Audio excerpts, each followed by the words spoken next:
7 തെക്കൻ ജില്ലകളിലാണ് മറ്റന്നാൾ ചൊവ്വാഴ്ച തെരഞ്ഞെടുപ്പിലേക്ക് കടക്കുക. ഇന്നിതാ കുട്ടിക്കലാശം, ആവേശകരമായ പ്രചരണത്തിൻ്റെ കുട്ടിക്കലാശമാണ്. വിവരങ്ങളാണ് ഡാനി പോളും ഡാൻ കുര്യനും നൽകിയത്. ഒന്നാം ഘട്ട തെരഞ്ഞെടുപ്പിൻ്റെ പരസ്യ പ്രചാരണം അവസാനിക്കാൻ മണിക്കൂറുകൾ ബാക്കിയുണ്ടെങ്കിലും ഇടുക്കിയിൽ പലയിടത്തും കുട്ടിക്കലാശം കഴിഞ്ഞു. ഇന്ന് ഞായറാഴ്ച ആയതിനാൽ ടൗണുകളിൽ ജനങ്ങൾ കുറവാണ്. അതിനാൽ രാഷ്ട്രീയ പാർട്ടികൾ ഇന്നലെ തന്നെ കുട്ടിക്കലാശം നടത്തി മടങ്ങി.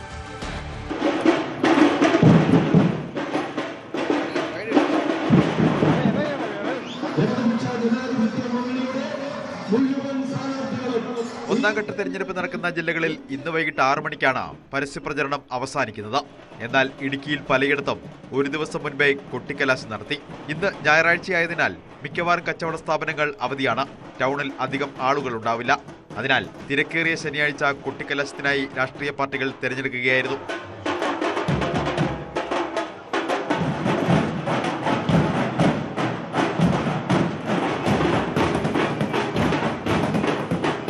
കട്ടപ്പനയിൽ LDF-ന്റെയും NDA-യുടെയും പ്രവർത്തകരും പ്രചാരണ വാഹനങ്ങളും നിരന്നപ്പോൾ ആവേശം അണപൊട്ടി.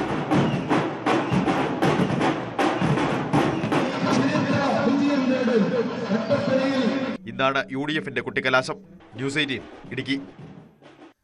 നഗരസഭയിലെ ഏറ്റവും പ്രായം കുറഞ്ഞ വനിതാ സ്ഥാനാർത്ഥിയും ഏറ്റവും പ്രായം കൂടിയ വനിതാ സ്ഥാനാർത്ഥിയും നേർക്കുനേർ ഏറ്റുമുട്ടുന്നതാണ് പുനലൂരിലെ കോളേജ് വാർഡിനെ വ്യത്യസ്തമാക്കുന്നത്. LDF-ലെ ഗൗരിയും BJP-യിലെ രാധാമണിയുമാണ് ഈ സ്ഥാനാർത്ഥികൾ. ഗൗരിക്ക് പ്രായം 21, രാധാമണിക്ക് 73.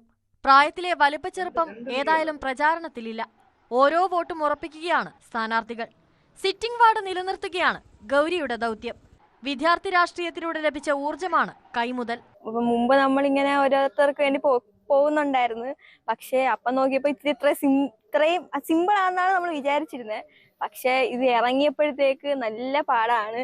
പിന്നെ എല്ലാവരുടെയും പ്രശ്നങ്ങളും എല്ലാം കേൾക്കണം. അവിടെ ചെന്നിരുന്ന അവരുടെ സങ്കടങ്ങളായാലും എല്ലാം കേട്ട് മനസ്സിലാക്കണം. അവരോരോന്ന് ഇതിന് ശേഷം ജയിക്കുകയാണെങ്കിൽ ചെയ്യാൻ വേണ്ടി കുറെ ലിസ്റ്റ് വന്നിട്ടുണ്ട്. അപ്പൊ അതെല്ലാം കേട്ട് മനസ്സിലാക്കുന്നുണ്ട്. പക്ഷെ മുമ്പത്തേക്ക് ഒരു എക്സ്പീരിയൻസ് ആയിട്ടാണ് എനിക്ക് തോന്നുന്നത്. കാരണം ഞാൻ അങ്ങനെ ഇറങ്ങുന്നില്ലായിരുന്നു. അപ്പൊ ഓരോരുത്തർക്ക് വേണ്ടി രഞ്ജിത്ത് അങ്കിളിനായി മുമ്പ് ഉണ്ടായിരുന്നവർക്കൊക്കെ ഇറങ്ങിയിട്ടുണ്ട്. പക്ഷെ ഇത് ഇത്തിരി പാടാണ് സംഭവം. വെളിയിൽ നിന്ന് കാണുന്ന പോലെ ഇത്ര എളുപ്പമല്ല. 2 നിയമസഭാ തെരഞ്ഞെടുപ്പുകളിൽ മത്സരിച്ചിട്ടുണ്ടെങ്കിലും നഗരസഭയിലേക്ക് രാധാമണിക്കും ഇത് കന്നി അംഗമാണ്.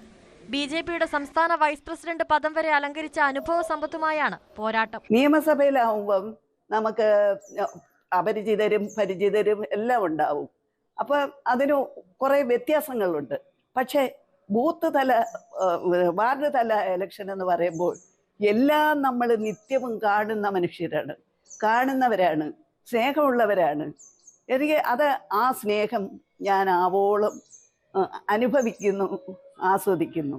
UDF സ്ഥാനാർത്ഥിയായ ആജാ ശശിധരനും പ്രചാരണ രംഗത്ത് സജീവമാണ്. ന്യൂസ് 18 പുനലൂർ. മൂവാറ്റുപുഴയിൽ വോട്ടർമാർക്ക് കൗതുകമായി കുതിരയുമായി പ്രചാരണം. കാൽനടയായും വാഹനങ്ങളിലെത്തിയും മറ്റു സ്ഥാനാർത്ഥികൾ വോട്ട് ചോദിക്കുമ്പോഴാണ് LDF സ്ഥാനാർത്ഥി സെലിൻ ജോർജ് പ്രചാരണത്തിന് കുതിരയുമായി എത്തിയത്.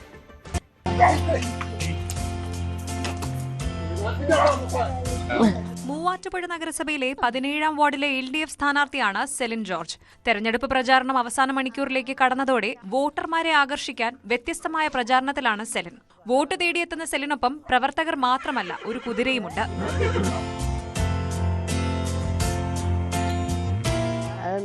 ഈ കുതിര എൻ്റെ ഒരു സുഹൃത്തിൻ്റെയാണ്. വർഷങ്ങളായിട്ട് കുതിര സുഹൃത്ത് ഇങ്ങനെ പരിപാലിച്ച് വളർക്കണതാണ്. അപ്പോൾ ഈ പ്രാവശ്യം എൻ്റെ 2ാമത്തെ ഒരു ഇലക്ഷൻ ഈ വാർഡിലിരുന്ന് ഒരു വ്യത്യസ്തമായിട്ടും ചിന്തിക്കാമെന്ന് വിചാരിച്ചു. കുതിര കൊണ്ടൊന്ന് വീട് കയറാമെന്ന് വിചാരിച്ചു.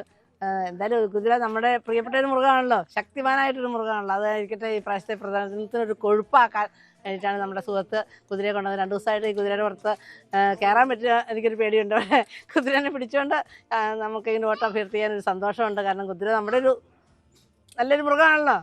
സെലിന്റെ അയൽവാസി ജെയിംസിന്റേതാണ് ഈ വളർത്തുകുതിര. കുളമ്പടി ശബ്ദത്തോടെ കുതിരയുമായി സ്ഥാനാർത്ഥി വീടിന് മുന്നിലെത്തുമ്പോൾ വോട്ട് ആർക്കു ചെയ്യുമെന്ന് തീരുമാനമെടുക്കാത്തവർ പോലും കുതിരയെ കാണാൻ ഓടിയെത്തും.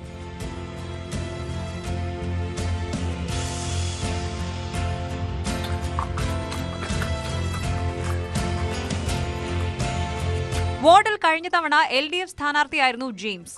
മുൻ കൗൺസിലർ കൂടിയായ സെലിന്റെ വിജയത്തിനായി പ്രചാരണത്തിൽ ജെയിംസും സജീവമാണ്. പ്രചാരണത്തിലെ ഈ കുതിരശക്തി LDFന് വിജയം നേടിക്കൊടുക്കുമോ എന്ന് കാത്തിരുന്ന് കാണാം. ന്യൂസ് 18 മൂവാറ്റുപുഴ. തെരഞ്ഞെടുപ്പ് വന്നാൽ സൗഹൃദത്തിന് വലിയ വിലയൊന്നുമില്ല. രാഷ്ട്രീയത്തിന്റെ പേരിൽ മിത്രങ്ങൾ ശത്രുക്കളാകും. എന്നാൽ ഇടുക്കി കട്ടപ്പനയിൽ നരിയമ്പാറ വാർഡിൽ ഇടത് വലത് സ്ഥാനാർത്ഥികൾക്ക് ഇത് സൗഹൃദ മത്സരമാണ്. കട്ടപ്പന നഗരസഭ നരിയമ്പാറ വാർഡിൽ UDF സ്ഥാനാർത്ഥി മനോജ് മുരളി, LDF സ്ഥാനാർത്ഥി സാബു. ഇരുവരും ബാല്യകാല സുഹൃത്തുക്കൾ, സഹപാഠികൾ. രണ്ടുപേരും കണ്ടുമുട്ടിയത് ഇവരുടെ അധ്യാപകനായ CK ജേക്കബ് സാറിന്റെ വീട്ടിൽ വെച്ച്. ഇരുവരും സാറിന്റെ പ്രിയ ശിഷ്യർ. അതുകൊണ്ട് തന്നെ അനുഗ്രഹവും ഒരുമിച്ച്. ഇവര് തമ്മിലൊരു ശത്രുതയുള്ളതായിട്ട് എനിക്ക് തോന്നുന്നില്ല. വളരെ സാഹോദര്യ ബുദ്ധിയ മത്സരമാണ്. ഒരു പ്രശ്നമൊന്നുമില്ല, യാതൊരു അഭിപ്രായ വ്യത്യാസമോ അങ്ങനെയൊന്നുമില്ല. കാരണം ഇവർ രണ്ടുപേരും ആണെങ്കിൽ ഞങ്ങളുടെ സ്കൂളിൻ്റെ അലുമിനി നേതാക്കളാണ്. മനോജ് മുരളി നിലവിൽ നഗരസഭാ കൗൺസിലറാണ്. സാബുവിന് ഇത് കന്നിയംഗം. തിരഞ്ഞെടുപ്പ് പോരാട്ടം സൗഹൃദത്തിന് ഒരു പോറലും ഏൽപ്പിക്കില്ലെന്ന് ഇരുവർക്കും ഉറപ്പുണ്ട്. എനിക്ക് തോന്നുന്നത് കട്ടപ്പന നഗരസഭയിലെ ഏറ്റവും സൗഹാർദ്ദപരമായ ഒരു മത്സരം നടക്കുന്ന ഒരു സ്ഥലമായിരിക്കും. ഇത് കഴിഞ്ഞ് എല്ലാ ദിവസവും വൈകുന്നേരം ഞങ്ങളിപ്പോഴും വടക്കടയിൽ കാണുന്നുണ്ട്. ഞങ്ങൾ പരസ്പരം ഇതിനു മുമ്പ് എങ്ങനെയായിരുന്നു അതിനേക്കാൾ കുറച്ചുകൂടെ ബന്ധത്തിൽ ഊഷ്മളത വരുത്തിക്കൊണ്ട് തന്നെയാണ് ഞങ്ങളുടെ ജീവിതം മുമ്പോട്ട് പോയിക്കൊണ്ടിരിക്കുന്നത്. സാബുവിൻ്റെ രാഷ്ട്രീയ ചിന്താഗതി എന്നും വ്യത്യസ്തമായിരുന്നു. ആ വ്യത്യാസവും അഭിപ്രായവും വ്യത്യാസങ്ങളൊന്നുമില്ലാതെ ലൈബ്രറി ഭാരവാഹികൾ എന്ന നിലയിലും പൂർവ്വ വിദ്യാർത്ഥി സംഘടന ഭാരവാഹികൾ എന്ന